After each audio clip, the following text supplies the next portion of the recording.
నమస్కారం. నేను మీ ఫిజిక్స్ అరుణ్ కుమార్, నాగర్ కర్నూల్, తెలంగాణ.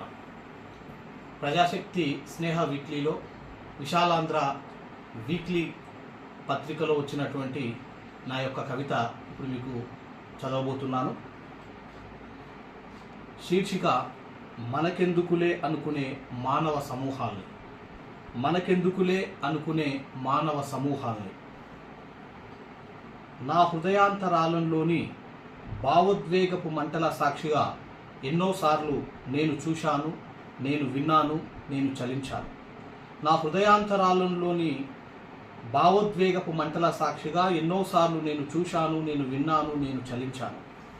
నవ సమాజపు ప్రగతి పథంలో ఎన్నో కన్నీటి దారల్ని, నాగరికపు నా దేశంలో నడిరోడ్డుపై పేదరికాన్ని దర్శించే నగ్నమైన చిరిమిన బ్రతుకుల్ని, ఆకలిని తీర్చుకోవడం కోసం అన్నం మెతుకులకై ఆరాటపడే మనుషుల వెదల్ని, అర్ధరాత్రి చీకట్లో అస్తమించిన అబలల ఏడుపుల్ని, వృద్ధాప్యంలో అమ్మానాన్నల్ని మానసికంగా చంపేస్తున్న ద్రోహుల్ని, ప్రజాస్వామ్య ఆలయంలో ప్రజల్నే బానిసలను చేస్తున్న రాజకీయ నాయకులు, చదువు కొని రాయలేక తనువుల్ని వదిలేస్తున్న భావి భారత పౌరుల్ని, చదువుకొని రాయలేక తనువుల్ని వదిలేస్తున్న భావి భారత పౌరుల్ని, తమ మనుగడ తప్ప ఏమీ తమకు పట్టదనుకునే కొన్ని కుల మత ప్రాంత రాజకీయ పార్టీల్ని, ఇలాంటివెన్నో చూస్తూ మనకెందుకులే అనుకునే మానవ సమూహాల్ని,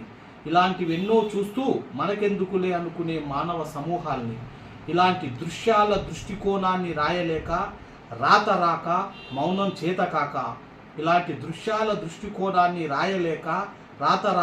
మౌనం చేతకాక, ఉషోదయం లాంటి నా కలం ఈ కన్నీటి దారపు ఆనవాల్ని భవిష్యత్ తరాలకు తారా ప్రకాశంగా ప్రభవించింది.